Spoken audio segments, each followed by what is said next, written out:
एक समय की घटना है। कबीरदास के आश्रम के बगल में ही एक वेश्या ने अपना कोठा बना ली। इसके बाद कबीरदास को अपना ध्यान भजन में कुछ दिक्कत होने लगा, क्योंकि वेश्या के कोठे में बहुत ही गंदे गंदे विचार के लोग आते और वहाँ पर नाच गाना चलते रहता था। एक दिन कबीर जी उस वेश्या के पास जाकर कहने लगी, बहन जी, आप चाहें तो थोड़ा दूर में अपना कोठा बना सकती हैं, क्योंकि मुझे ध्यान भजन में दिक्कत हो रही है। जब से तुम यहाँ कोठा बनाई हो तब से मुझे थोड़ा दिक्कत का सामना करना पड़ता है। तब वेश्या कहने लगी, कबीर, तू मुझे यहाँ से भगाना चाहता है? यदि कहीं दूसरे जगह जाना हो तो तुम चले जाओ, मैं यहीं रहूँगी, मैं भागने वाली नहीं हूँ। तब कबीर जी विवश होकर अपने कुटिया में आकर भगवान का ध्यान भजन करने लगा। लेकिन जब भी उस वेश्या के कोठे में नाच गान होते, उसके पायल और बाजे की आवाज़ कबीर जी के कानों में गूंजने लगता, तो कबीर जी भी ऊंचे आवाज़ में भगवान का ध्यान भजन और कीर्तन करने लगते।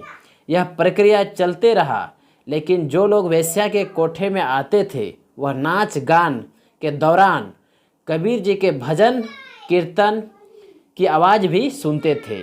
समय के साथ सुनते सुनते भजन ध्यान कीर्तन का प्रभाव पड़ा और वेश्या के पास कोठे में जाने वाले व्यक्ति धीरे धीरे अब कबीर साहब के कुटिया में आने लगे और ध्यान भजन वहीं पे सुनने लगा।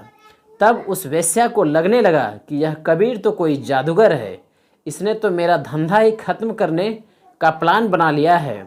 तब उस वेश्या के जो दीवाने थे उससे वेश्या ने कही कि इस फकीर कबीर के कुटिया में एक रात आग लगा दो, ताकि यह कबीर की कुटिया जल जाए और कबीर यहाँ से चला जाए और मेरा धंधा अच्छे से फलता फूलता रहे। वेश्या के वासना में लिप्त पागल व्यक्तियों ने एक दिन कबीर के कुटिया में आग लगा दिया। तब कबीर ने मन ही मन कहने लगा, हे भगवान, लगता है कि आपका भी मर्जी यह है कि मैं इस कुटिया से कहीं और चला जाऊं। तब तो जाना ही पड़ेगा। फिर भगवान को कबीर के इस बातों से दया आ गई और यह मन ही मन विचार करने के बाद कबीर जी के कुछ ही मिनट के बाद ही बहुत तेज़ी से आंधी चलने लगी और उस कुटिया कबीर के कुटिया में जो आग लगी थी वह बुझ गई। लेकिन इस आग की चिंगारी उस वेश्या के कोठी में चला गया और वेश्या की कोठी धू धू कर जलने लगी। इसके बाद वह वेश्या चिल्लाने लगी और बचाव की गुहार लगाने लगी।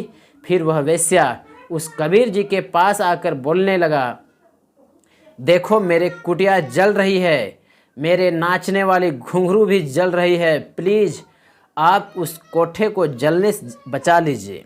लेकिन कबीर हंसते हुए कहते हैं, मैं कैसे बचा सकता हूँ, मेरे पास ऐसा कोई साधन नहीं है। लेकिन घबराने की क्या ज़रूरत, तेरे यार ने तेरी यारी निभाई और मेरे यार ने मेरी यारी निभाई। उस वेश्या को समझ में आ गया कि मेरे यार ने ही तो कबीर के कुटिया में आग लगाई थी, लेकिन कबीर जी के यार प्रभु परमात्मा ने इसे बचा लिए और मेरे ही कुटिया को जला दिया।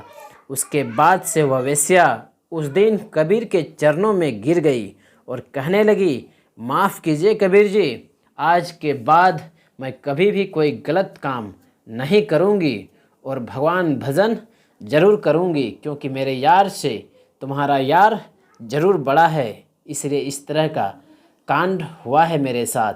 कहने का मतलब है भगवान अपने भक्तों की रक्षा ज़रूर करते हैं, चाहे वो किसी भी प्रकार से क्यों ना हो, उसे उसके ऊपर आने वाले संकट को दूर ज़रूर करते हैं।